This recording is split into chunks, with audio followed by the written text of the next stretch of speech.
Assalamualaikum warahmatullahi wabarakatuh. Sebagai hamba Allah, sewaktu kita berdoa atau meminta sesuatu kepada Allah Subhanahu wa Ta'ala, kita semua pasti menginginkan agar doa kita cepat dikabulkan. Tetapi kita tidak tahu doa seperti apa yang mustajab. Ada orang-orang tertentu yang bisa menjadi faktor cepat terkabulnya doa. Siapa sajakah golongan hamba yang mustajab atau doanya yang cepat terkabul? Apakah kalian termasuk golongan tersebut? Berikut ini ada beberapa golongan yang doanya cepat terkabul menurut Al-Quran dan hadis. Yang pertama, hamba yang terzalimi. Disebutkan saat mengutus Mu'adz ke Yaman, Rasulullah Shallallahu Alaihi Wasallam berpesan, yang artinya, takutlah terhadap doa orang yang terzalimi, sebab di antara doanya dengan Allah tidak ada penghalang. Hadis riwayat Ahmad. Dalam riwayat Abu Dawud dari Abu Hurairah, Rasulullah Shallallahu Alaihi Wasallam menyatakan, walaupun orang yang terzalimi tersebut seorang yang ahli maksiat, doa orang terzalimi itu mustajab, meskipun ia seorang ahli maksiat, sebab kemaksiatannya untuk dirinya. Bahkan, dalam riwayat Ahmad dari Anas disebutkan, walaupun orang yang terzalimi itu seorang non-muslim. Kedua, orang tua kepada anaknya. Hal ini berdasarkan sabda Rasulullah Shallallahu Alaihi Wasallam yang diterima Abu Hurairah, yang artinya 3 doa yang mustajab, tak diragukan lagi di dalam ketiganya. Salah satunya yakni doa orang tua kepada anaknya. Hadis riwayat Ahmad. Terlebih hadis lain yang diriwayatkan oleh Al-Baihaqi menyatakan, ridho Allah bersama ridho orang tua, dan murkanya bersama ridho orang tua. Ketiga, orang yang sedang berpuasa. Hal ini berdasarkan hadis yang diriwayatkan oleh Ibnu Abi Syaibah dari Abu Hurairah. Dalam riwayat tersebut, Rasulullah Shallallahu Alaihi Wasallam bersabda, yang artinya, orang yang berpuasa itu tidak ditolak doanya. Riwayat lain menyebutkan 3 doa yang tidak ditolak. Salah satunya orang yang berpuasa hingga berbuka. Keempat, musafir atau orang yang sedang menempuh perjalanan jauh.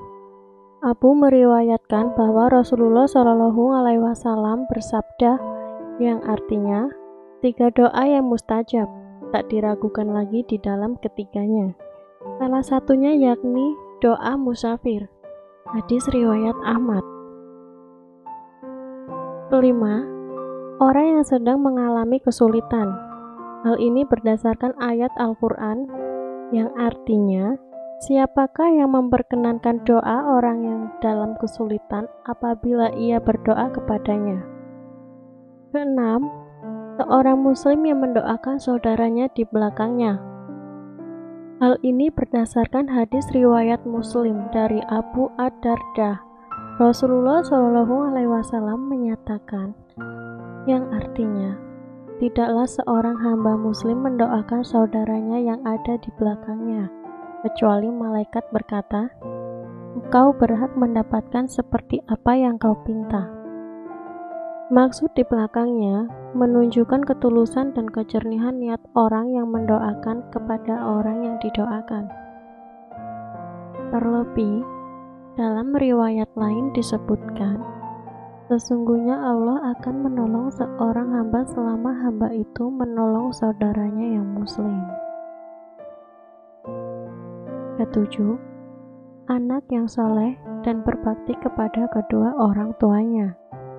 Hal ini berdasarkan hadis riwayat Malik dari Abu Hurairah. Dalam riwayat tersebut, Rasulullah Shallallahu Alaihi Wasallam bersabda, yang artinya, ketika anak Adam meninggal, maka terputuslah amalnya, kecuali 3 perkara: sedekah jariah, ilmu yang bermanfaat, dan anak saleh yang mendoakannya. Riwayat Ibnu Majah dari Abu Hurairah, di mana Rasulullah Shallallahu Alaihi Wasallam bersabda, yang artinya, sesungguhnya ada seorang hamba yang diangkat derajatnya di surga. Hamba itu bertanya, karena apa yang aku peroleh ini? Dijawabnya, itu berkat istighfar anakmu untukmu.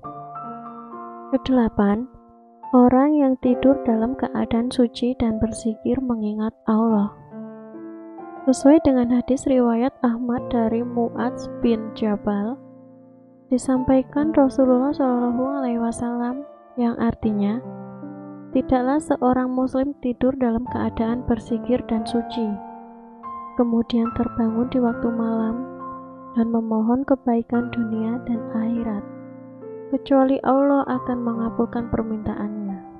Makbulnya doa orang yang bangun tidur juga disebutkan dalam hadis riwayat Ahmad dan Ubadah bin Syamit.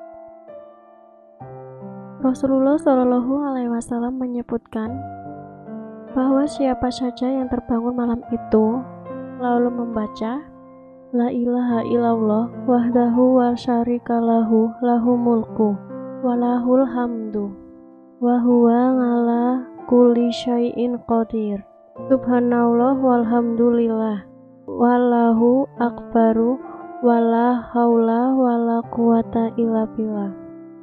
Tiada Tuhan selain Dia semata, yang tiada sekutu baginya, Zat yang maha memiliki kerajaan, Zat yang maha memiliki segala pujian, dan Dia adalah Zat yang maha kuasa atas segala sesuatu. Maha suci Allah, segala puji milik Allah. Allah maha besar, tiada daya dan kekuatan selain karena pertolongannya. Kemudian mengucap Allahumma gfirli, ya Allah, ampunilah aku. Atau berdoa, maka dikabulkan doanya. Kemudian jika ia berniat untuk wudhu dan menunaikan sholat, maka sholatnya akan diterima. Kesembilan, orang yang berdoa dengan doa Zunnun Nabi Yunus. Demikian berdasarkan hadis riwayat At-Tirmizi dari Abu Sa'd bin Abi Waqqas. Rasulullah Shallallahu Alaihi Wasallam menyebutkan doa Zunnun ketika berdoa dalam perut ikan adalah La ilaha illa anta subhanaka inni kuntum minadz zalimin. Tiada Tuhan selain Engkau, Maha Suci Engkau, sesungguhnya aku termasuk orang-orang yang zalim. Tidaklah seorang laki-laki muslim berdoa sesuatu dengan doa tersebut kecuali Allah akan memperkenankannya. Kesepuluh, orang yang sedang berperang atau berjuang di jalan Allah, sebagaimana hadis riwayat Ibnu Majah dari Ibnu Umar, disebutkan oleh Rasulullah Shallallahu Alaihi Wasallam, yang artinya orang yang berperang di jalan Allah, orang yang sedang ibadah haji, dan orang yang sedang berumrah adalah utusan Allah. Allah memanggil mereka, kemudian mereka memenuhi panggilan itu, sehingga jika mereka memohon kepada Allah, maka Allah akan memberinya. Ke-11, pemimpin yang adil, sebagaimana hadis dalam Musnad Ihaq dari Abu Hurairah, di mana Rasulullah Shallallahu Alaihi Wasallam bersabda, yang artinya pemimpin yang adil itu tidak ditolak doanya.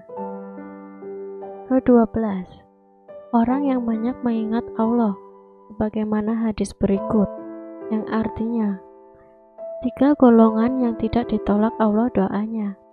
Salah satunya, orang yang banyak mengingat Allah.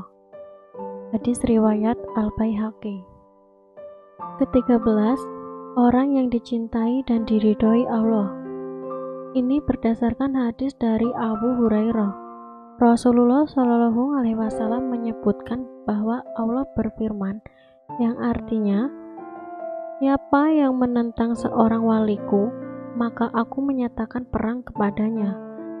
Dan tidaklah seorang hambaku mendekat kepadaku, dengan sesuatu yang aku cintai dari apa yang telah aku fardukan kepadanya. Dan tidaklah ia senantiasa mendekat kepadaku dengan ibadah sunnah kecuali aku akan mencintainya. Ketika aku telah mencintainya, maka aku akan menjadi pendengaran yang ia pergunakan untuk mendengar. Aku akan menjadi penglihatan yang ia pergunakan untuk melihat. Aku akan menjadi tangan yang menjadi kekuatannya. Aku akan menjadi kaki yang ia pakai untuk berjalan. Jika ia meminta kepadaku, maka aku akan memberinya. Jika ia berlindung, aku akan melindunginya.